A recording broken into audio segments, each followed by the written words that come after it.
Hello, how are y'all doing? It's me, Nita, and welcome back to the channel. Y'all, in today's video, I have 14 amazing tips that I want to share with y'all that will help you to elevate your kitchen. I'm going to break these tips up into two different sections. 7 of them, we're going to first start with the 7 amazing tips that interior designers are telling us that we should be doing to elevate our kitchen. And then the other 7, I'm going to talk about the interior decorators tips. So yeah, and if you don't know, guys, there is a difference between an interior designer and an interior decorator, and we will get into that in a moment. Let's go ahead and get started. So what is an interior designer versus an interior decorator?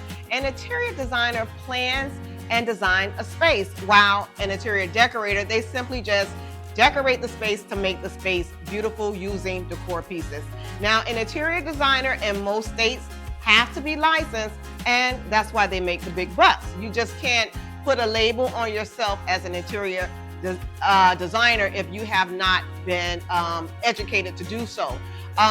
But an interior designer also has the expertise to look at a space and know if a wall can be removed, if plumbing or electrical can be relocated. So they pretty much can change the footprint or the layout of a space. Decorating tip number 1, adding natural elements. Adding wood and stone can definitely give your space an elevated look. I think natural elements work with any decor style, so don't be afraid to add it into your space. It includes wood, stones, even plants. Natural elements also consist of an earthy color palette. Materials such as wool, rattan, bamboo, all of those elements help to create an inviting space. I also sometimes use faux woods. Well, not sometimes, a lot of times I use faux woods in my space as well to help bring in those natural materials.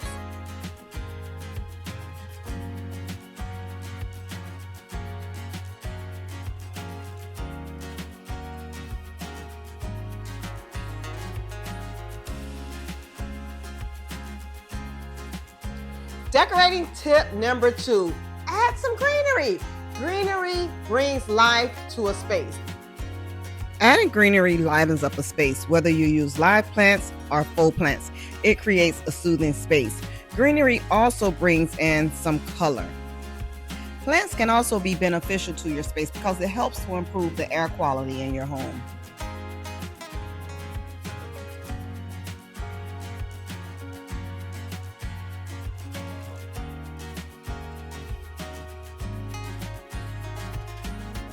Hey, just dropping in real quick. I need to know if y'all are enjoying this video.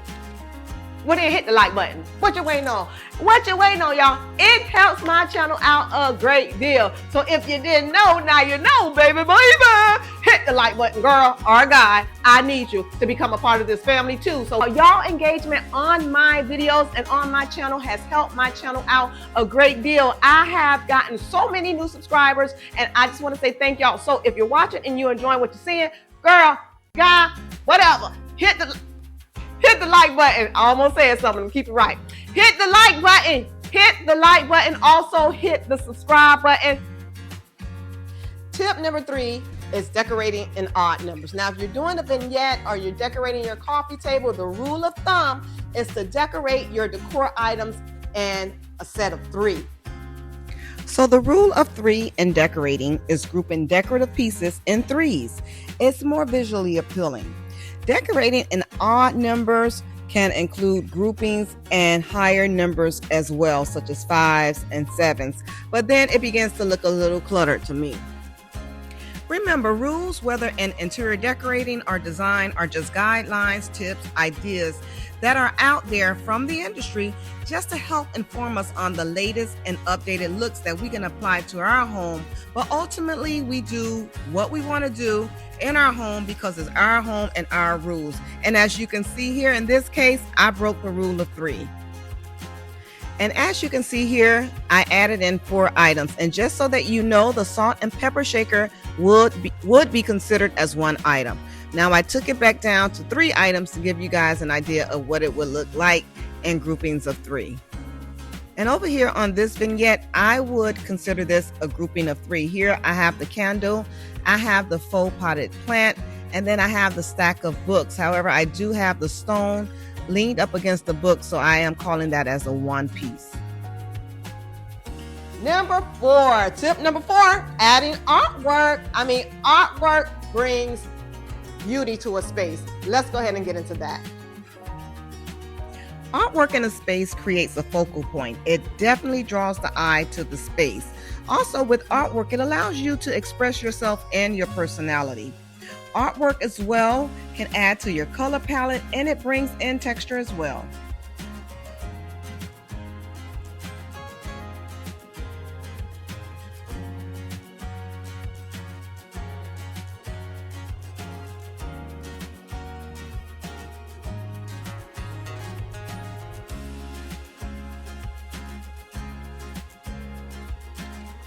Tip number 5, accent lighting. If you want your space to look cozy and elevated, you cannot opt out of accent lighting.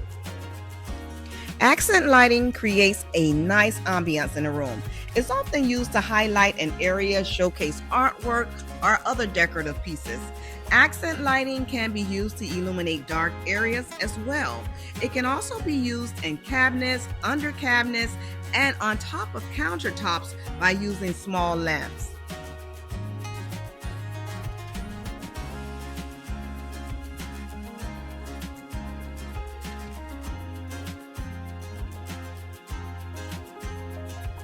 Tip number 6 is adding contrast and texture. Now you can add contrast and texture through your textiles and your color.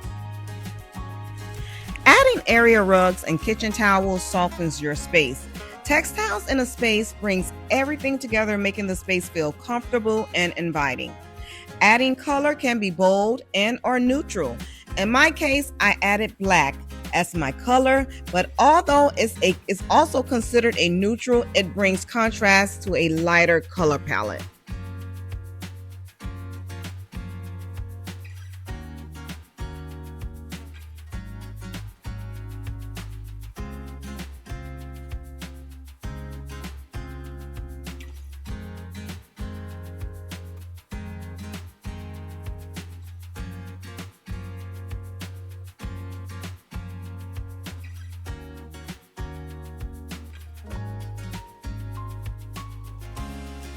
The last decorating tip, tip number 7, is adding some height and elevation on your countertops.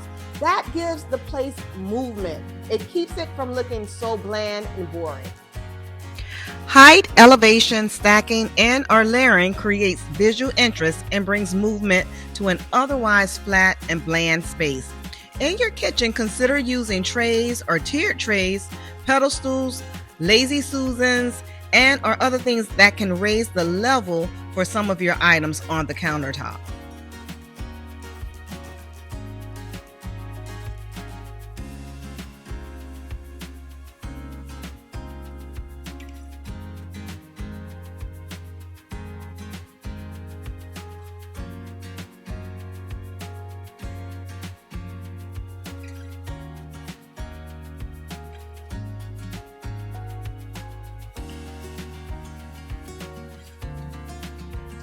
Now here's an overall view of my kitchen, and then we'll move right into the tips from the interior designers.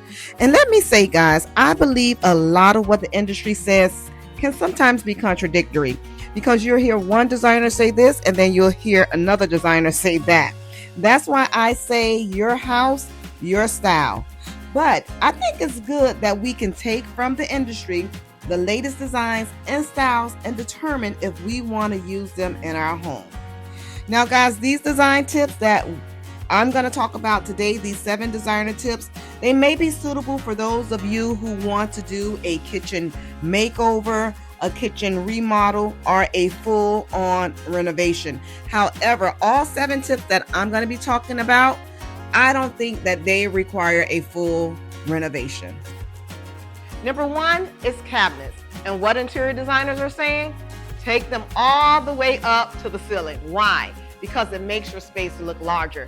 And also, another good thing about having your cabinets go all the way to the top, you get more cabinetry, you have more space. And another great tip about having your cabinets go all the way to the ceiling, you don't have to worry about the dust accumulation. Looking at this kitchen here, this kitchen has standard size cabinets. However, at the top, it looks as though a filler was used, which gives you the look of ceiling height cabinets. And now here in this picture, you'll see that these are ceiling height cabinets. The cabinets go all the way to the ceiling and you have that extra storage space. And in some cases, such as this, you may have odd shaped ceilings that don't allow you to take your cabinets all the way to the ceiling. So if you don't have ceiling height cabinets and you like that style, you should be able to create that using your existing cabinets by adding in cabinets on the top. They may have to be custom built, or you should be able to add in a filler on the top with some molding. Tip number 2 is the microwave. Another way to elevate your kitchen is to conceal your microwave. If you don't want to conceal the microwave, you can always integrate it into your cabinetry. So that is another tip from the interior designers on placement of the microwave. These microwaves are placed inside of a cabinet garage. And here you'll see a few microwaves that have been integrated into the cabinets. Number 3. Another elevated look for your kitchen is an island. If you have space in your kitchen and your kitchen is large enough, you should definitely have an island. Islands can come in many different styles, sizes, and material. Adding an island in your kitchen can add additional seating, additional prep space, as well as storage. Number 4, backsplash and countertops. Woo, woo, woo, woo, woo. There is just so much that you can do with those features. There's so many options out there to choose from when it comes to backsplash and countertops. But let's see what the interior designers are saying we should be doing with backsplash and countertops to elevate our kitchen. Subway tile backsplash has been in for a while, but it has lately become increasingly popular again. And that is what interior designers are saying, that the subway tile is timeless and it will be around for a long time. Geometric shapes and other artistic tiles are also back on the rise for kitchen backsplash tiles. And then of course we still have the super popular quartz slab backsplash. And the quartz countertops have remained popular over the last few years. Number 5 is the refrigerator. Encasing or integrating your refrigerator into your cabinetry is definitely an elevation in your kitchen. And this is what the refrigerator looks like when it's encased or fits snugly inside of a cubby hole. And here's a very seamless look. This is when the refrigerator has cabinet panel doors. So again, if you like this look of the encased refrigerator, it doesn't take a full remodel. This is something you can do by just adding side panels to the sides of the refrigerator. Drawers. Drawers on the lower half of your cabinets in your kitchen. Aesthetically, they look much better, but they're very practical. They're easier to have keep your stuff organized. Pull-out drawers are more common in newer kitchens because they are so super practical and they really do help you to keep your things more organized. But if you don't have pull-out drawers and you need to make the space more useful and practical, there are other solutions. You can add these pull-out drawers to your cabinets. Now the last and final tip from an interior designer that I'm going to share with y'all, which is number 7, is lighting. Lighting is super crucial for any space. Now what I'm going to share with you for tip number 7, we're going to talk about the general lighting, which is ambient lighting as well. We're going to talk about task lighting and accent lighting. So here in this clip, you'll be able to see all 3 types of lighting. In the ceiling, you'll find the can lighting or the recessed lighting, which provides general and ambient lighting. Over the island, you have the pendants, which provides you with task lighting. Task lighting can also be found above the range as well. And last, you have accent lighting. That's the lighting that you see up underneath the cabinets.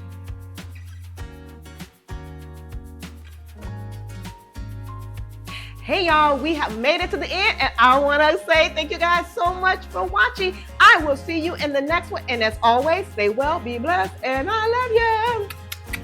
Bye-bye.